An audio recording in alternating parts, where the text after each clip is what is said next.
Is muted. Okay. We'll start in the name of the Father, the Son, the Holy Spirit, one God. Amen.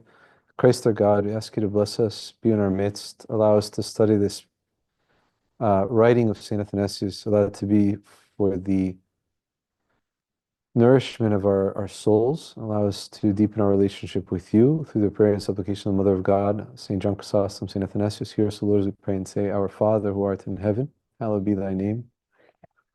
Thy will be done on earth as it is in heaven. And give us this day our daily bread. Give us our trespasses as we forgive those who trespass against us.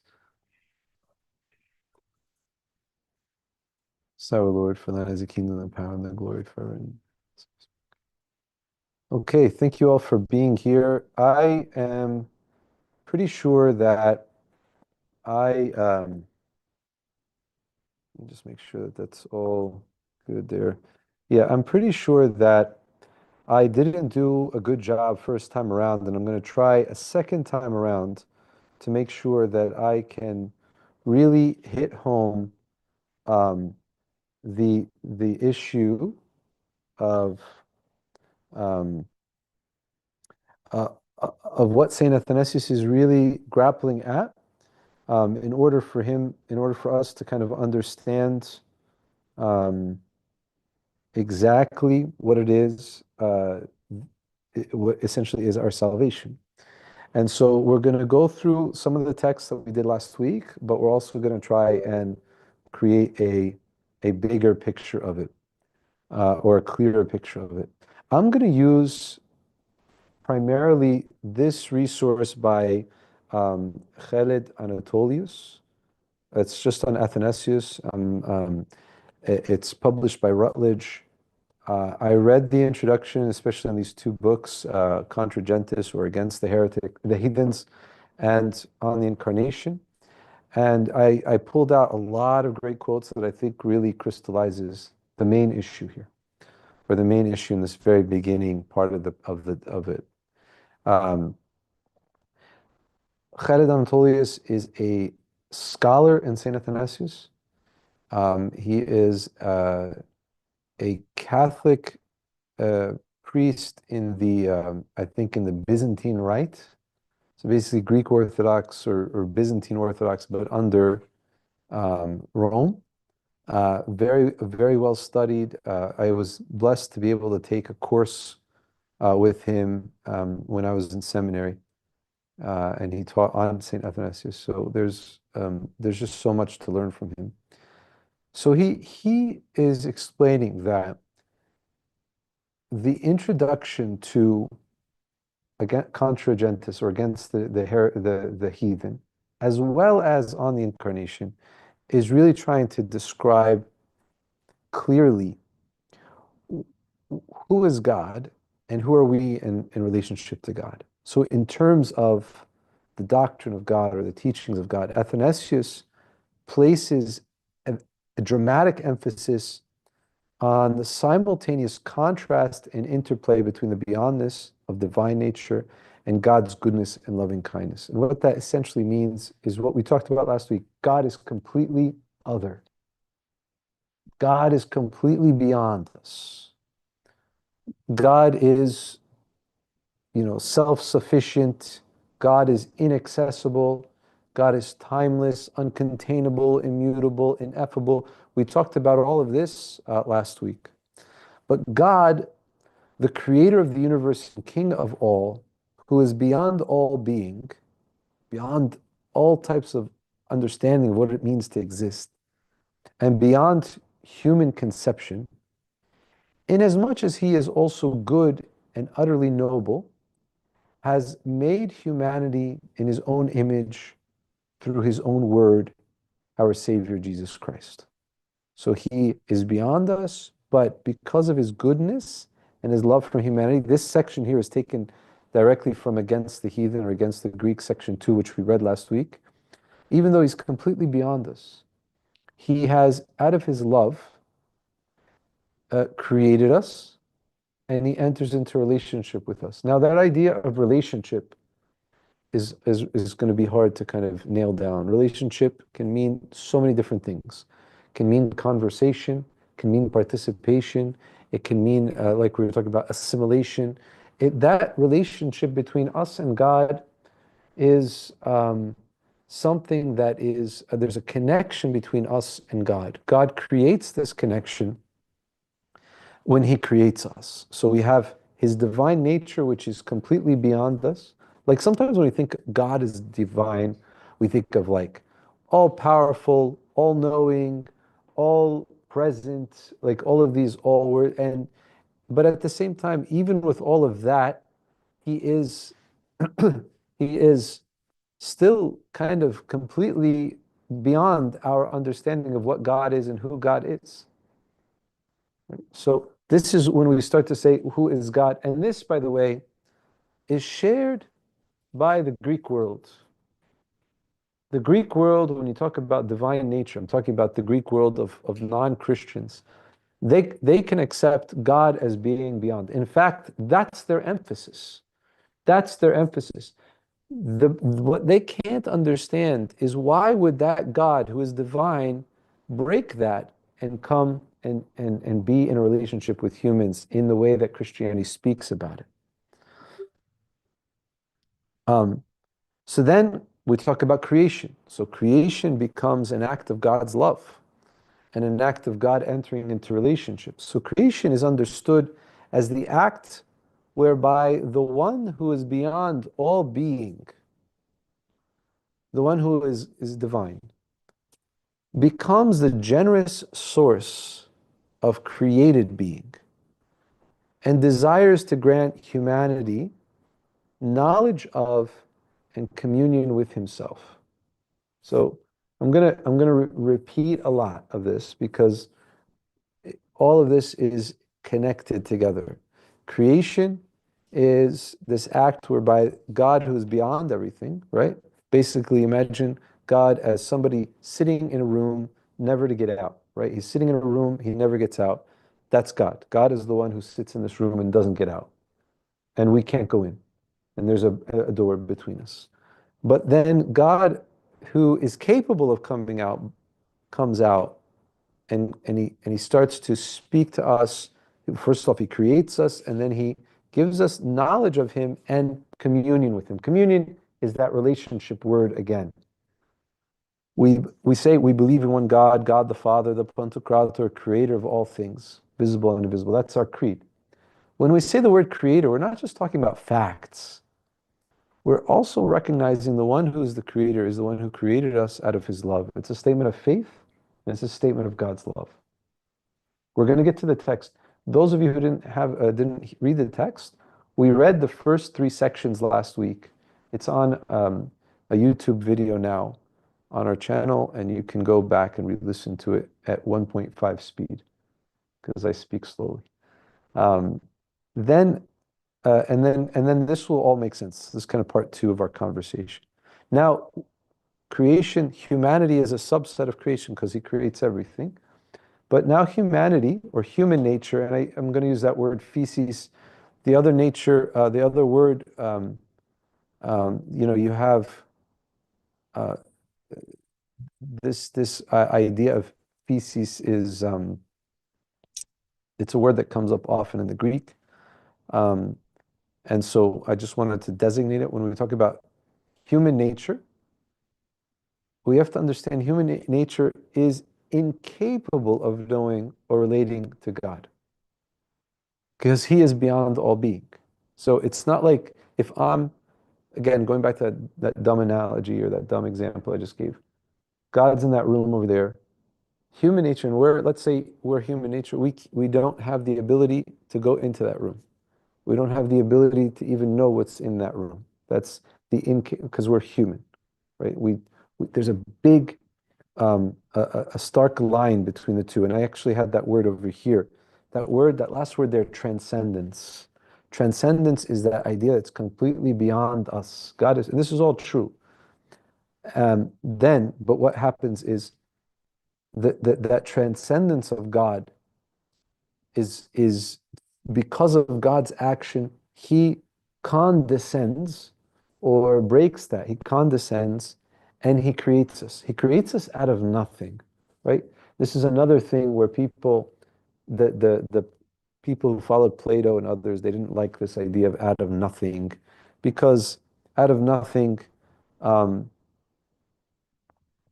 out of nothing means what? Out of nothing, they said there must have been pre-existing matter or something that was there, but out of nothing is is not just creation out of nothing. It is an essential, what Khalid Anatolius says, an ontological point. What is that ontological point? And this is not just his Anatolius's point. This is Saint Athanasius's point, because it characterizes our human existence. Because we are created from nothing, and inherently we are going to tend towards nothing, towards non-being. We have no way of keeping ourselves alive. Yeah, we're existing now for a period of time, but we cannot do this perpetually, eternally. We cannot will ourselves into existence. Nobody took permission or told their parents that they wanted to be born. This was something that happened to us. Um, but from the very beginning, when we talk about creation out of nothing, it means that essentially what is created out of nothing will ultimately revert to nothing unless there is something to stop this. Now, people get hooked up on this. I remember last time I visited this, when I first started, there's a difference between like hellfire and the idea of hell and the idea of punishment and the idea of being, kind of damned. There's the description of it being um, um, a fiery lake or darkness or gnashing of teeth. And it's not something that's comfortable. And then this idea of returning to nothing. St. Athanasius is not trying to say there's nothing called hell and that when we die, you either are in heaven with God or you become nothing. He's trying to talk about the actual existence of things that are not of God, that are evil. Evil is also something that is not existent in and of itself. It has a source in the evil one, and in our own um, creation of evil. But to exist is and to live is to be in God and with God and connected to Him. We're going to come back to this point over again, but just the idea of us as humanity created out of nothing, it's to help us understand, first off, that we are so far beyond or so incapable of being in a relationship with God. He is the one who exists, the one who is the I am, and we are created out of nothing. Right? That radical nothingness is the backdrop of our existence.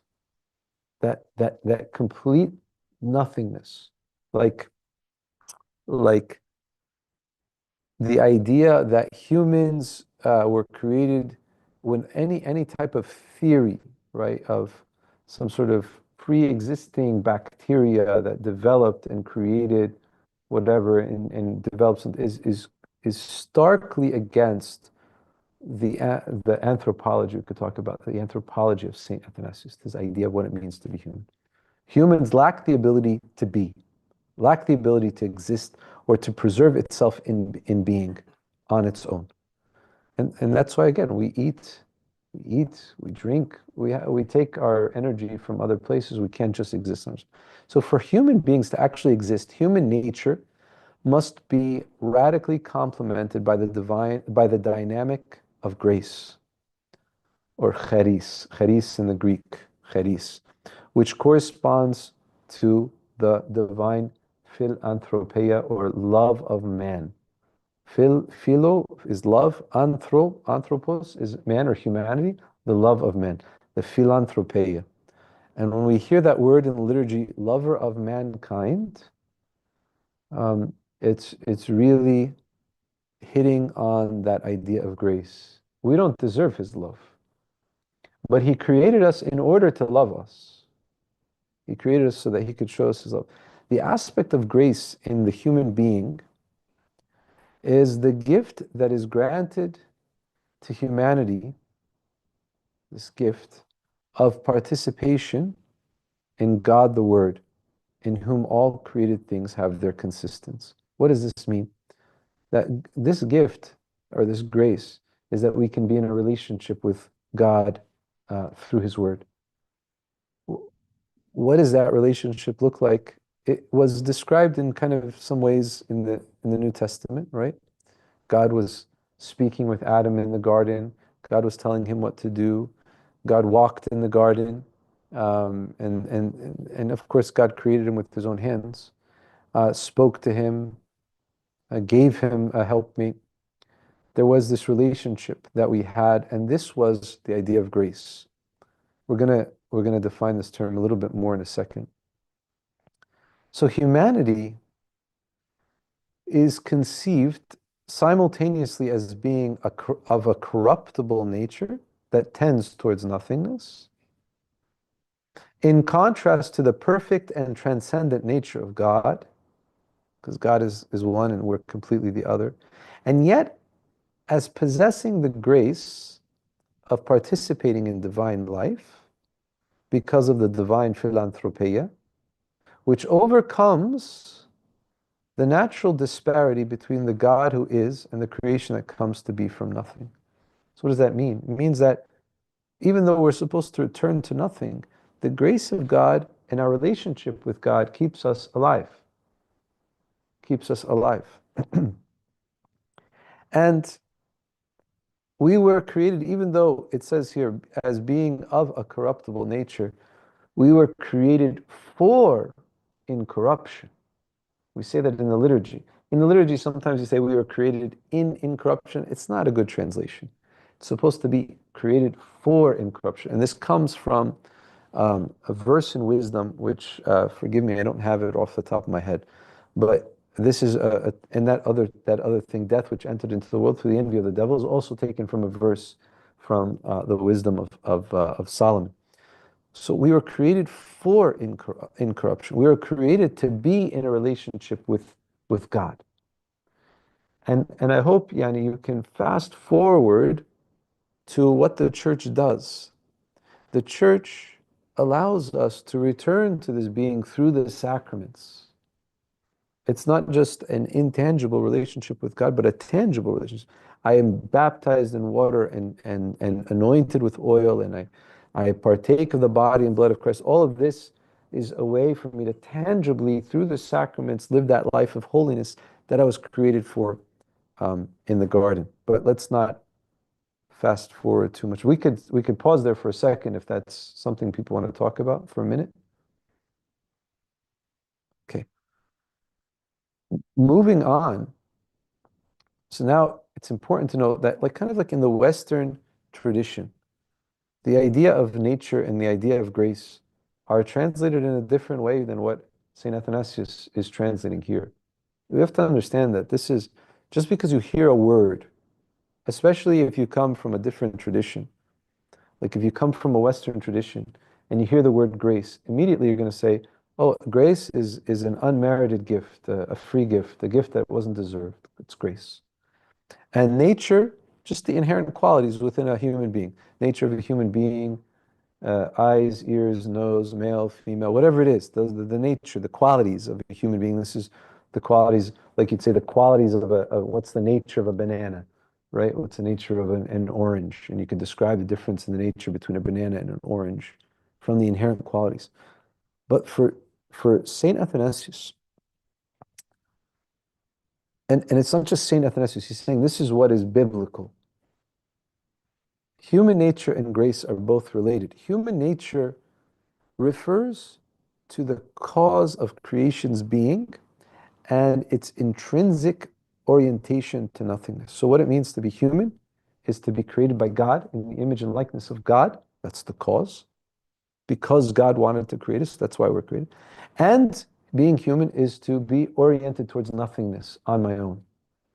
If you, it's like a lamp unplugged is never going to work. No matter how many times you try to turn it on, it's not going to work, has no source of power. I will have no source of life in me if I continue apart from God. Grace refers to establishment of creation by the word of God. We're talking about at the very beginning. The very beginning, the fact that we were even created is it is an unmerited gift. That's not, I'm not saying that grace has a different, but what are we directing that grace towards? Not the salvation that was given on the cross or the ability to be called sons. We're talking about from the sons or daughters of God, but from the very beginning, the idea that we were created to be in a relationship with Him is a free gift, undeserving of anything, unmerited. Human beings' existence is essentially the beginning of God's grace. God's grace continues, of course, every step of the way. You know, His love and His care for all of humanity, which is it's the climax is on the cross. And then from the cross, His resurrection and His sending His Holy Spirit to be united with us. This is all, of course, grace upon grace. Um, for the law was given by Moses, but grace and truth came through Jesus Christ, right? That's what John says. So this idea of grace is very important for us as well. So human nature is understanding where we're born, why we were created according to the image and likeness of God. This is our origin and our cause, and that we are oriented towards nothingness apart from, we're not in relationship with Him. Does that make sense? I want to summarize it so it makes more sense to me. Sure. Or just to make sure I understand it. So we're saying that grace still means an unmerited gift. However, it's not just on the cross or the salvation that occurred during Jesus' time. We're saying it's continuous from creation. Right. Yeah. So there is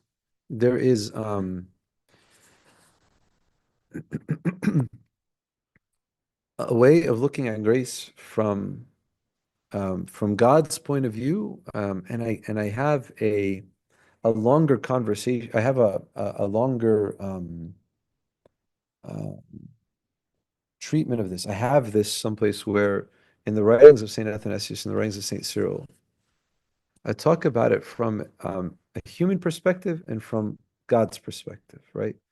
Um, what we have to perceive as grace has to be from the very beginning.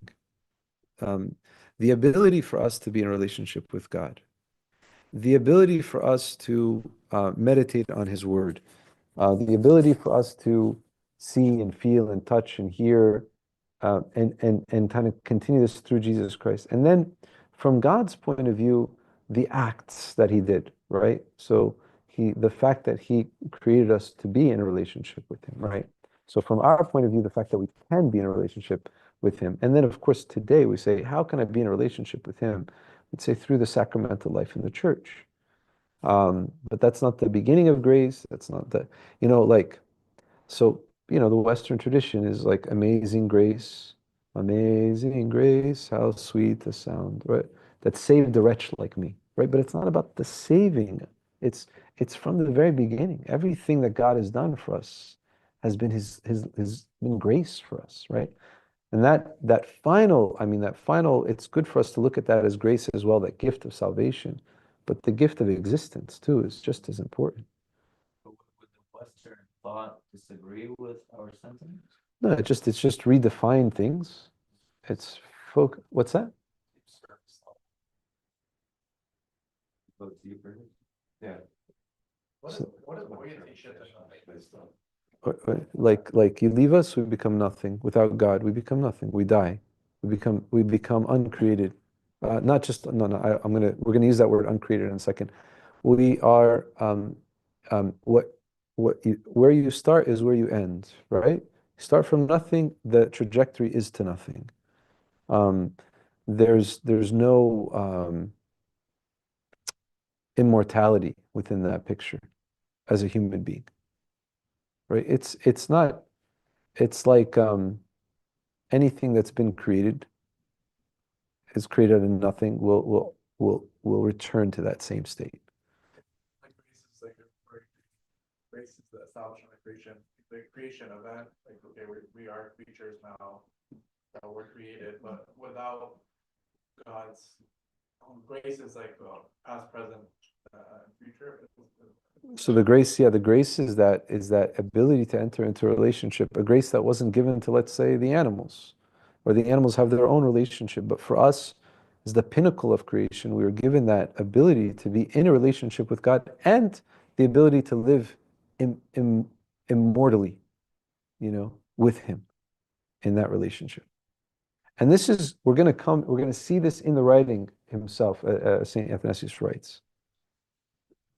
So the reality of humanity being nothing apart from the gift of participation in God is humanity's nature. So our nature now, before I said our nature, it refers to our being created according to the image and likeness of God, and being in a relationship and being able to get into being created in the image and likeness of God and being oriented towards nothingness, but also it is the ability, the reality of humanity. We have a gift of participation in in God, and that's part of our nature as well. That it does exist and even shares in the life of God Himself is due to grace that reflects the divine philanthropy. So we're talking about how human nature, divine nature, human nature, and grace all kind of are working together. God is beyond, we are created. Apart from God, we return to nothing. But by grace, we're allowed to be in a relationship with God. And this is due to His love for us, which is part of His nature.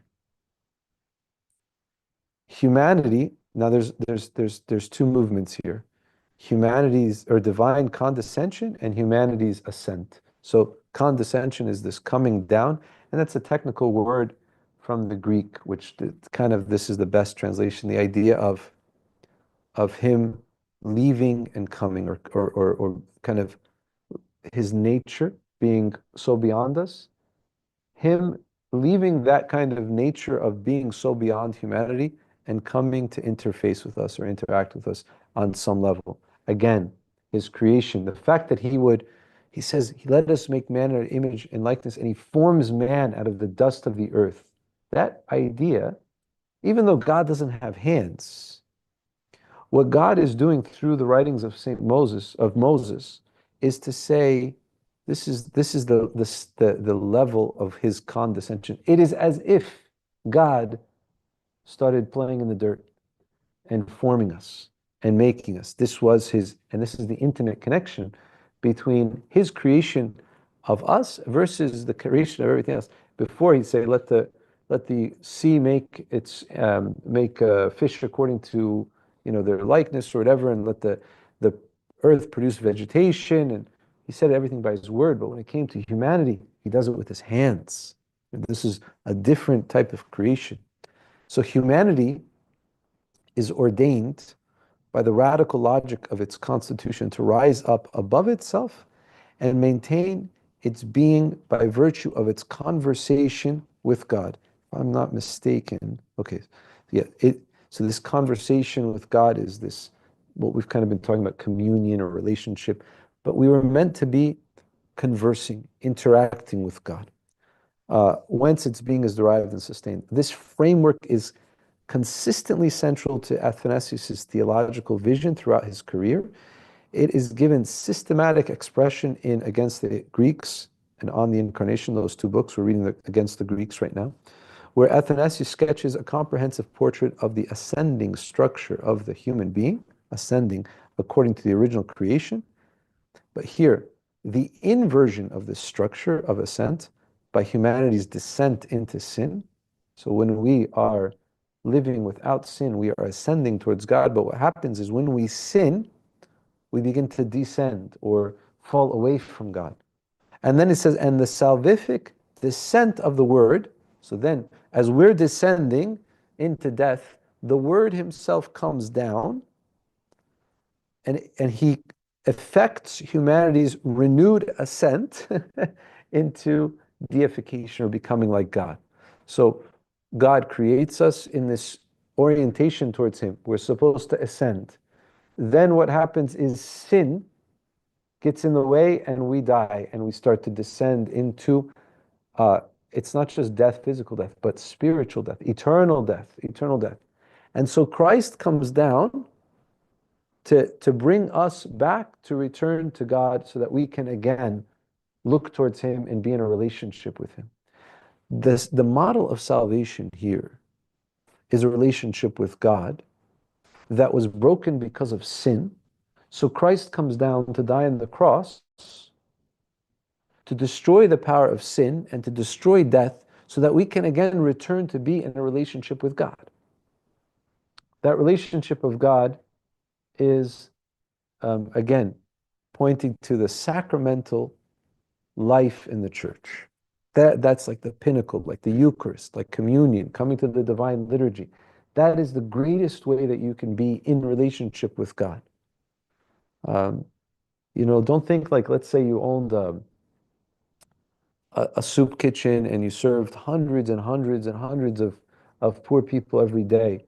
Don't think that that could ever replace you having communion with Christ in the church, right? It's important. Not that we should neglect that. No, do that by all means. But we also have to be in a relationship with God, or else we're going to be like those people who at the end say, Lord, Lord, we cast out demons in your name, right? We worked the miracles in your name. And he's going to say, I do not know you. I do not know you. That's a key word. Knowledge is not about knowledge. Knowledge in the Old Testament was what? It was relationship. Abraham knew his wife and she conceived. That knowledge in the Hebrew sense is to be in a relationship with somebody. So that I do not know you. I'm not in a relationship with you. So this is the idea of that renewal of that relationship. Humanity was created and given a job to be, and Anatolius uses this word, Godward contemplation. Godward contemplation, like to look up and to contemplate God. And this is taken from St. Athanasius' writing. God fashioned humanity to be capable of contemplating and understanding reality through its likeness to him. So we were created in the image and likeness of God, giving it also a knowledge and conception of its own eternity. So God, when he created us, implanted in us this understanding that we can be immortal in him and through him. That's why so many people, atheists or believers, they're like, this can't be the end of life. I have inside of me a greater desire than just a few years on earth. And what can I possibly accomplish in life, right? When you think about all the hundreds of millions of people that existed before us that nobody knows anything about them. You and your own families maybe can go back 4 or 5 generations, but what about the people before them? You don't know anything about them. Is that what life is all about, to just be go into nothingness and be forgotten? No. And that's why when somebody dies, we say, may their memory be eternal. Memory where? In the mind of God. May they always be in the mind of God, because then we exist. In the mind of God, he knows us. I do not know you is the opposite of being in the mind of God. So that we always want their memory to be eternal, or we say live and remember in the Arabic tradition or the Arabic culture, live and remember, because that memory is to be preserved, but in God. So that says, giving it also knowledge and conception of its own eternity, so that as long as it retained this likeness to be like God, it might never fall away from the conception of God or forsake the fellowship of the saints. We read this last week.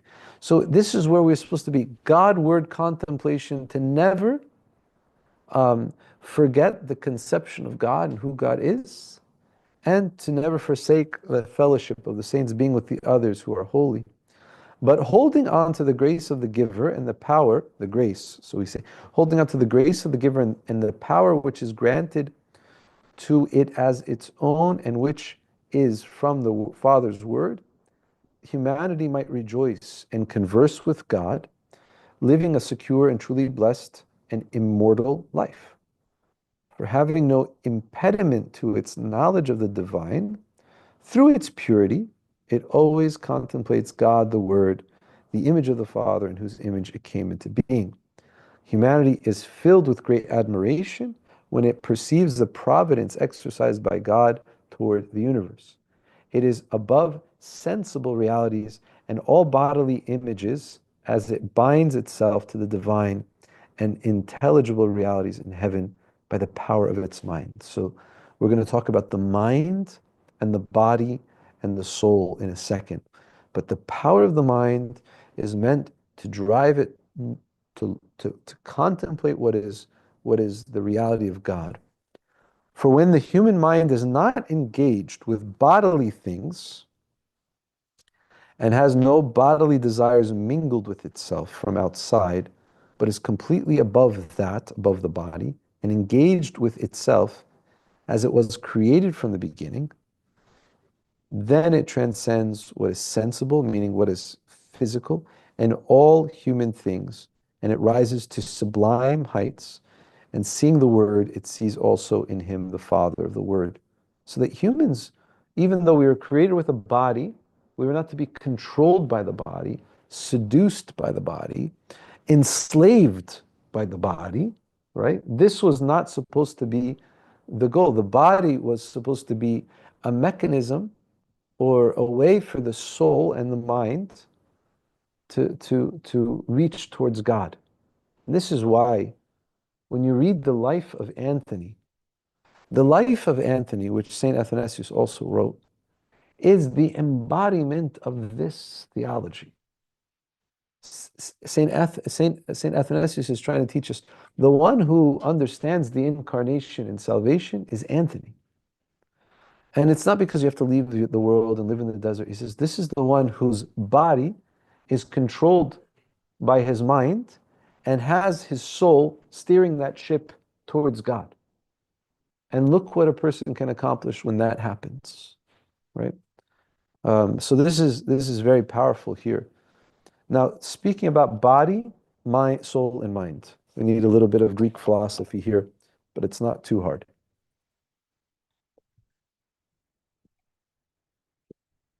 The body is meant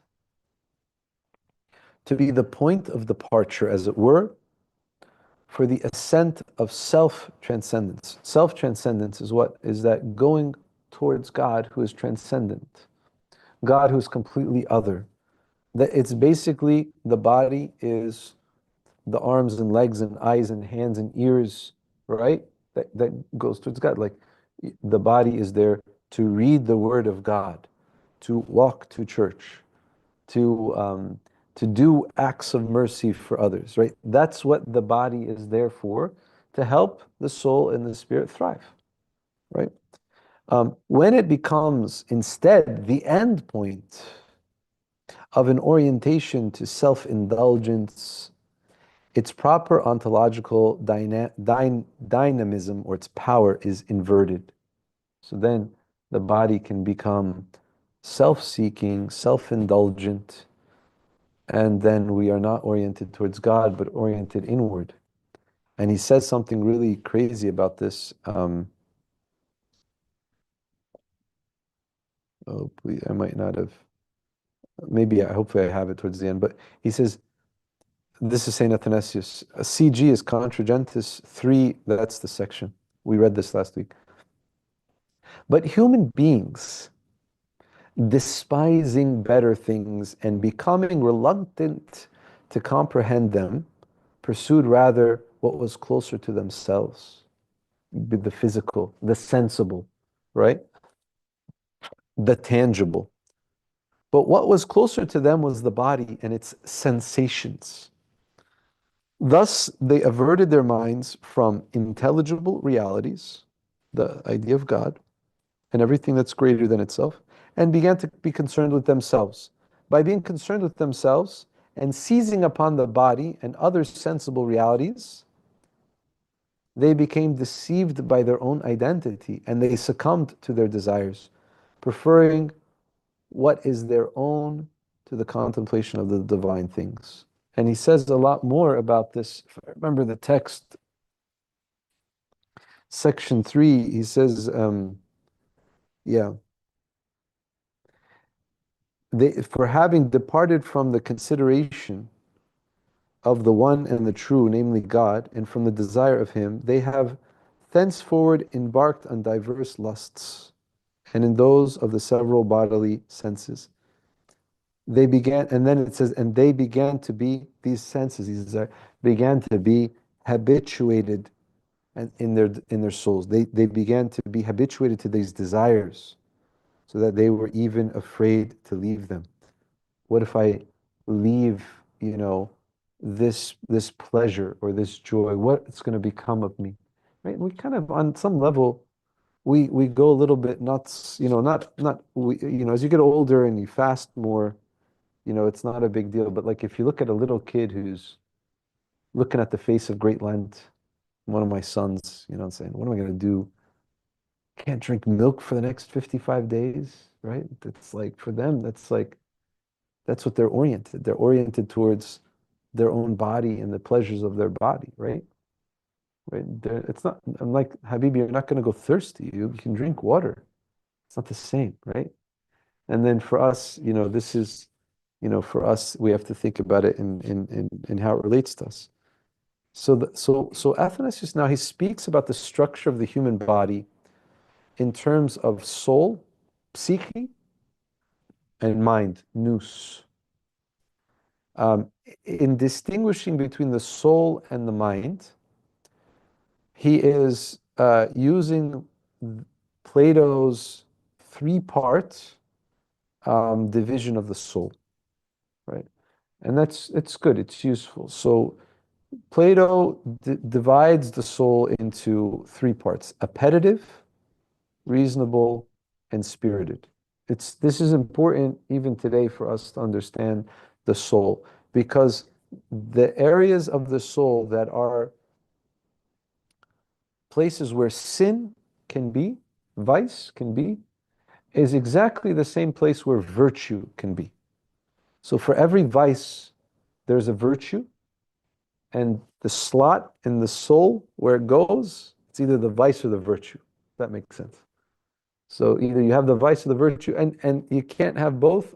I mean, sometimes, like maybe it's like vice today, tomorrow I'm able to have the virtue there, and then 2 days of the vice, and then 3 days of the virtue, and then 4 days of the virtue, and then 1 day of the vice. You know what I'm saying? Like it's constant struggle for the virtue to be anchored in that place. So the appetitive, this is the desiring. This part represents the soul's base desires and instincts like hunger, thirst, physical pleasure, material needs. It seeks gratification and is driven by impulses from bodily satisfaction. But this could also be the place that desires, instead of, let's say, desiring sexual pleasure, can desire chastity, right? The body wants sexual pleasure, but the soul, if the soul wants, is virtue, which is the chastity that comes from controlling the body. But if I want, and this is the same with fasting, I desire to eat, the body says, give me some of that, but then the soul says, no, we're going to fast. And the virtue of fasting, which can be a virtue, and that is that I stop myself from eating. This is, interestingly enough, this is what is called the feminine part of the soul. Every one of us has a feminine part of the soul. You become effeminate, not in our day and age, in our modern idea of what effeminate means, but back in the day, you were effeminate by allowing this part of your soul to go nuts, to go crazy. Want, desire, eat, drink. This was somebody who was looked at as effeminate. Not because they looked a certain way or they acted a certain way, but their desires were geared in this. The reasonable part of the soul, which is the rational part, is the soul's logical or intellectual aspect. It seeks the truth, wisdom, and understanding, and is responsible for guiding and governing the other parts of the soul to achieve harmony. This is like the mind, but we're going to talk about the mind in a different way. But in Saint, basically, think of it like this, and Saint Athanasius is going to talk about it like this. Think about a charioteer who has 2 horses. The chariot, the one who's driving the chariot is the reasonable part of the soul. The two horses are the appetitive and the spirited. The spirited is also known as the irascible. What is that? So the mind is to keep these two horses going balanced. When the appetitive or the desiring part of the soul goes nuts, then we're going to the right. We're going to the right. Hey, we're supposed to go straight. No, we're going to. And the opposite is true with the other. The spirited part, this is the male part of the soul. And this, the idea is that the spirited part encompasses emotions like courage and pride and anger. It aligned with the pursuit of honor and justice, acting as a bridge between the rational and appetitive parts, often siding with reason to curb base desires. The spirited can also be understood as like, I want to get into a fight. I'm angry, right? I want to. I'm gonna, or I'm going to. But it's also right courage, right? Anger is the vice. Courage is the virtue. Why is courage the virtue of anger? Anger, I could be angry at something, but courage is the idea of standing up for the truth without crossing any lines. Let's say somebody bothers Chris, and I'm very angry at the fact that he bothered Chris. I'm angry about it. Courage is standing up for Chris, but also controlling in a way. I'm not going to go in guns blazing and just, annihilate the person, but I have courage to stand up. That's the vice. That's the virtue. It becomes a vice, though, if I goes overboard, right? Anyway, why is this important? Because the mind, or nous, conceived along the lines of the biblical notion of the heart, is the place where God is in communion with us. The biblical notion of the heart, see, it's hard because these words sort of interact with each other, right? Where do we see this word nous in the mind? And the other Greek word is phronema, which is mindset, the mind of Christ. This idea of nous, it's like the mind of the heart, or the center of your being, right? Sometimes we talk about the ears of our heart or the eyes of our heart. This is what we're talking about, the nous. But this is where God talks to you and you talk to God, when you're really having a conversation. When you're really kind of in deep prayer, it's in the nous. That's the word. The soul, on the other hand, is an intermediate category, generally correlated by Athanasius to the body as the pilot or the governor. And so the soul, it governs the body precisely by orienting it towards the divine. And the place where we can orient ourselves to the divine is in the mind. So the soul has power over the mind to guide the mind. The mind, therefore, refers to the soul and its determination, which is properly ordered towards communion with God. And so body, soul, and mind have a hierarchical order within a continuum where we're trying to ascend to God. So the body is controlled by the mind, is controlled by the soul. That's what we were created to be. That's how we were supposed to be. What happens? Sin, however, is a movement in the opposite direction, in which the mind is not oriented towards God, but the mind is oriented towards the body. Right? Where am I going to get this next pleasure from? Right? I'll give you a small example. We used to joke about this. Like, it'd be like in church, right? You're in church, about to partake of communion, and your mind all of a sudden goes to what cuisine you want to eat afterwards. Thinking about Chinese, thinking about some Mexican, or a nice cup of coffee. Like, we're just thinking about what's the next fix, Right? This is mind oriented towards body and not mind oriented towards God. Is it either or? No, I think our best intentions are to be oriented towards God, but we get distracted. right? That idea of like the dog that gets distracted by a squirrel, right? Squirrel, right? It's that idea of like just we get distracted. The body constantly distracts us. Similarly, the soul, instead of piloting the body in conformity with the ascent of the mind is going, so the soul is going to take the body with it, becomes enmeshed or entangled, we had that word last week, in the fleshes, in the desires of the body and the fears of the body. So inverting the proper teleology or the proper perfection. Anatolius, he must have gotten a perfect score in his SATs in the vocab, because I had to, even in his class, I had to like look up words, but I'm now used to his language somewhat. So the proper teleology or the proper idea of our perfection of the human structure. And instead of us going that way, replacing it with a sheer indulgence in its own undirected and self-intoxicating movement.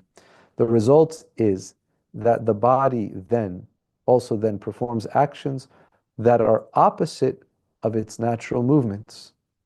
So the body is not trying to preserve itself, but in satisfying itself, it ends up destroying itself. Preservation is towards God. Eternity is towards God. But when we make ourselves our own God, we make ourselves an end in and of ourselves, then we end up falling into sin. And so Athanasius makes explicit the positive role of the body in humanity's communion with God. And I want, this is where we can now go back to the text. Let's see, there might be, okay, oh, whoops. So I have, let me go back. There's only 2 slides, and then we're going to go back to section 4 and 5. Actually, we have 5 more minutes. So let me just finish these slides, and then we're going to start at section 4 and 5 next week. So the climactic stage of this inversion of the intrinsic structure of human ascent is when the soul, having departed from its proper task of assimilating the body to the divine realities, which it perceives through the mind, ends by projecting onto divine realities, projecting the fears, desires, and impressions of the body. What is this making sense? Basically, that is what happens in the case of idolatry, which is employed by Athanasius as a paradigm of the inversion of the divinely ordained human ascent to God. Instead of us going towards God and contemplating God, we take God down and throw him on human realities. We throw them on idols. This is God. This is God. This is my God. This is who I worship. Instead of worshiping the God, and the mind is supposed to go and towards those divine realities, we take the divine realities that we perceive and then we throw them onto idols. And that's why he says the creation of the idolatrous world, or the mythology of the Greek and Roman and even in our day, is this reversal of what the human was created to be and the way that we are supposed to go. It's a reversal from that to, I'm not going to go in that direction. I'm going to take what's up there, bring it down here, and then I'm going to go in that direction, right? So I'm going to go towards what I think should be the divine realities of our existence. And so divine realities today, instead of us looking to God and serving God, we serve our own needs, our own desires. And this can even be like, I'm going to go and go to Africa and help the poor people in Africa, or do all these things. That's not necessarily an act where I am going towards God. It could be my own self-desires, my own itch that I want to scratch, my own checkbook that I want to check mark that I want to put off of things I've accomplished, my own desire to say I've done X, Y, and Z. Look at me, I'm a better person than everybody else. So it can be done in a very selfish way. And so the alternative to the intrinsic human vocation of Godward ascent is a rapid descent into nothingness, which is humanity's only natural possession apart from God. Our natural possession was to be in relationship with God or to go into nothingness. That's the only thing that St. Athanasius is saying. You have two options. Be related to, in a relationship with God, or go towards nothingness. So long as humanity chooses to exercise its free will in assenting to the Godward pull, affected because of God's love for us, of divine condescension, its participation in God is assured. This is, as long as we are in that direction moving, yeah, we fall, we get up, we fall, we get up. That's our falling into sin, we get up. We're not discouraged. This is my road. This is where I'm going to go. This is my direction. However, if humanity exercises its free will by choosing to turn away from God toward itself, it finds itself inexorably drawn towards corruption and nothingness. And so within Athanasius' work, sin is quite literally the process of decreation. Creation, its trajectory was towards God. Sin breaks that and causes us to go towards decreation, which is nothingness, which I thought was very profound. So I know that I spoke this whole time and that this was kind of long, and I am sorry if you were hoping to get into the text. I don't know if I don't think I'm sharing anything on Zoom anymore. I apologize about that. Those last two slides I didn't share on Zoom, but essentially I think this is it's a worldview of Saint Athanasius. So, yeah, yeah. I know you have to go pick up your daughter. So we'll end here, and we're going to pick up with section 4 next week. Next week on this. Any questions or comments or thoughts about this? I think what I've articulated here from the writings of St. Athanasius through the help of Anatolius Khalid's work is pretty dense, but extremely important. I strongly encourage you to maybe re-listen to this again, and let these ideas, these definitions, these principles be in the backdrop of our mind as we proceed forward in studying this text. Okay? I loved your example with the chariot. That was good. That's Plato, yeah. And that's important for us to understand the parts of the soul and where sin kind of creeps in and how we can be in control of it, but through that divine orientation that we're supposed to have. This is Christian anthropology. Don't let anybody tell you something else about humanity's origin or what our destination or anything about what it means to exist. This is what it is at the heart of it. And St. Athanasius's Christian anthropology is the foundation of the church's idea of what it means to be human, what it means to be in a relationship with God, and the effect of sin and death and salvation, right? All of that comes into play here. I feel like this addresses the why, but does the letter address the how? How what? So we're talking about the need essentially to control your selfish needs and to direct it alongside with God's will, and creation is moving along with God, and it all sounds great and very helpful, but I think the church's answer to these things is we kind of align ourselves with God's will by subjecting our bodies, right? So fasting and not giving our flesh so much priority. So I guess my question is, does Saint Athanasius go into how to achieve these things? How to get to that point? Yeah, the life of Anthony. Mm. But then you might think, oh, that means I have to become a monastic in the desert. No, the principles are there. The principles are there. There's a constant urge of contemplating God, right? What does the devil want us to do? It doesn't want us to contemplate God. So we have an infinite amount of what we call mundane distractions. Not bad. Like, it's not bad for me to, to go to work and to go to the grocery store and all that stuff. But if I fill my day with these constant distractions so that I'm not contemplating God, and then throw in there Instagram and other, things.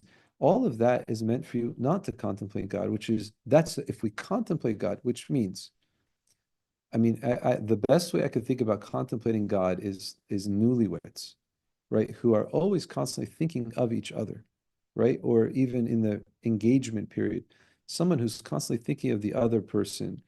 And even though I'm not thinking about them, I am very aware of their presence in my life, right?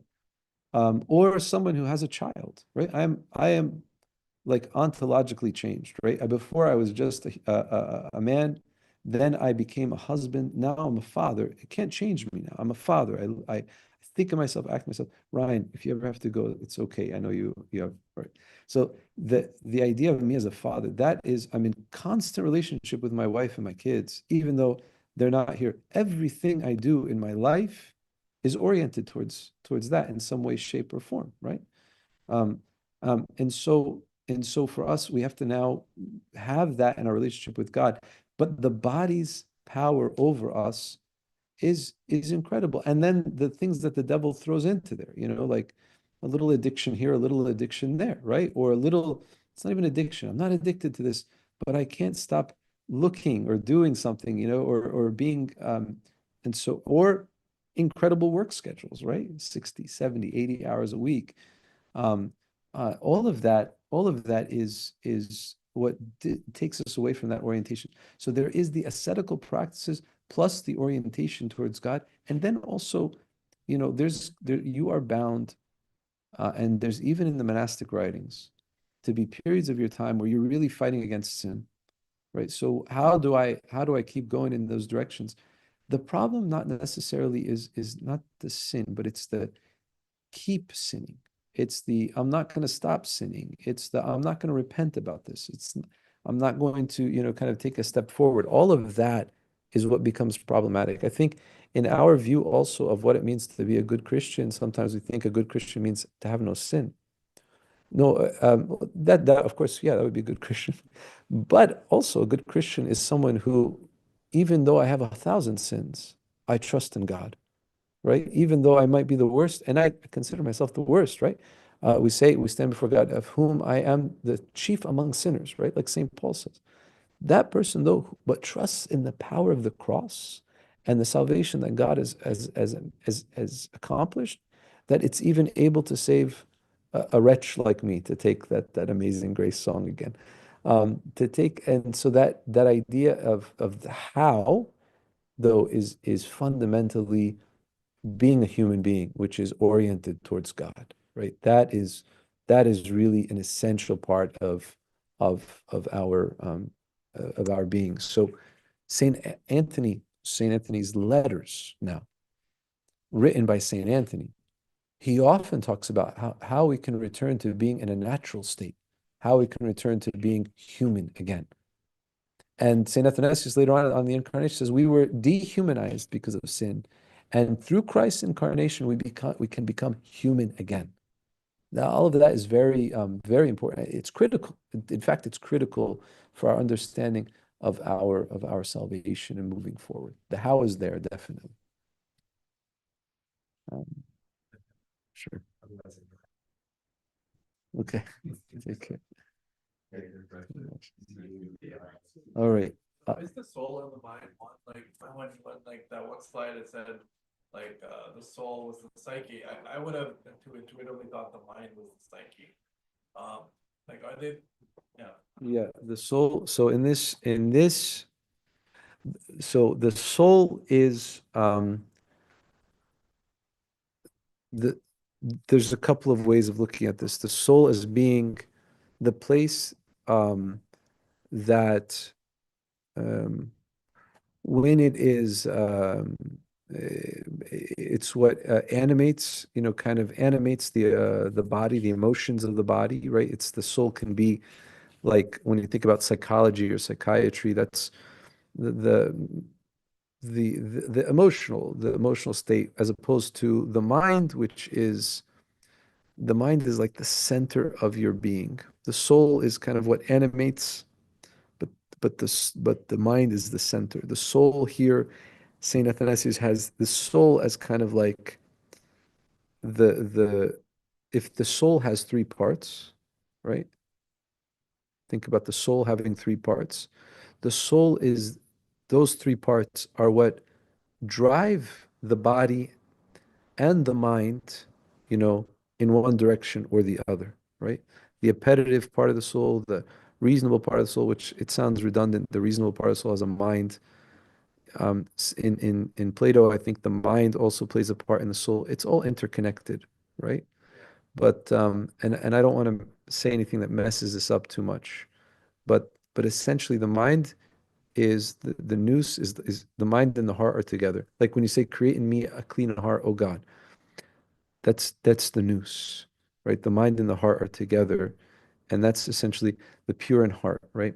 Mind is not rational, but the mind is like the center of your being, where sin can reside or God is enthroned. Where when God says to us in Proverbs, "My son, give me your heart," this is what he's talking about. It's that nous. The soul is kind of like what drives us, right? So the soul can be facing towards God or can be facing towards the body, and the mind will follow suit. The soul's facing towards God, the mind will go towards God. The soul's facing towards the body, the mind will go towards the body. That's my understanding.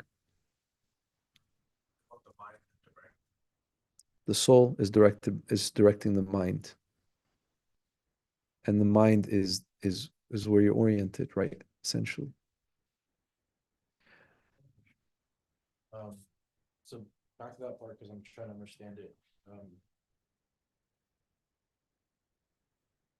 I know that like if we're pursuing, so we have these parts, the appetitive and soul and the logos or the mind. So I know that if we're like the opposite, like if it's vice, then the appetitive would be like food and sex, but then for virtue, it would be like procreation.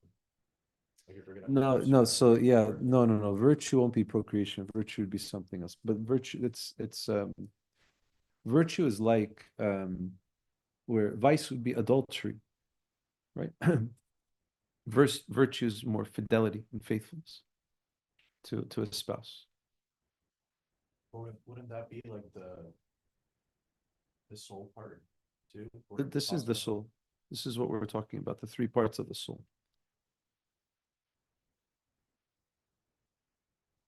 I know it's confusing because I think when Saint Athanasius talks about mind, soul, and body, and I threw in that part about the parts of the soul, it also included a mind part, right? So so it's basically there's an interplay between the mind and the soul. isn't it wisdom? Like That's a different thing. Sophia is different than nous. Wisdom is outside of us. Wisdom is what we want. We want to be governed and guided by wisdom. Those who lack wisdom are to pray for wisdom, right? So what have to do with logos?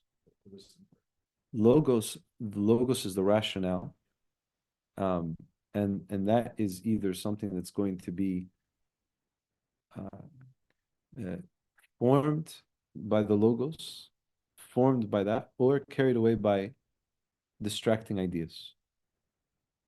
Logos, the rational part of our bodies, our minds, is different than the nous. Logos is more intellect and rational. The nous is really the heart. Even though we use the mind as a definition for it, that's not that always kind of thinks we think about our mind appears the rationale. But the nous is the mind of the heart. Right? And the heart being the center of your being.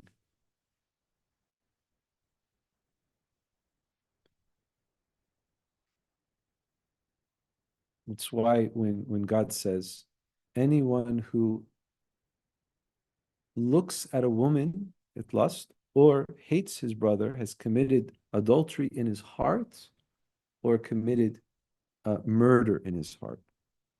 This is the center of your being. It's not like an idea or a thought, right? Sometimes I get a thought in my mind. I want to murder one of my kids, right? But it's a fleeting thought. I don't I don't think about it, right? It's just a spur of the moment thing. But if I have in my mind the actual idea of this, my life would be better without this person, right? Then that is, I've committed a murder in my heart, right? And then that's held against me because it's the center of my being. It's not just a thought in my logos, my logismoi, just a kind of a passing thought.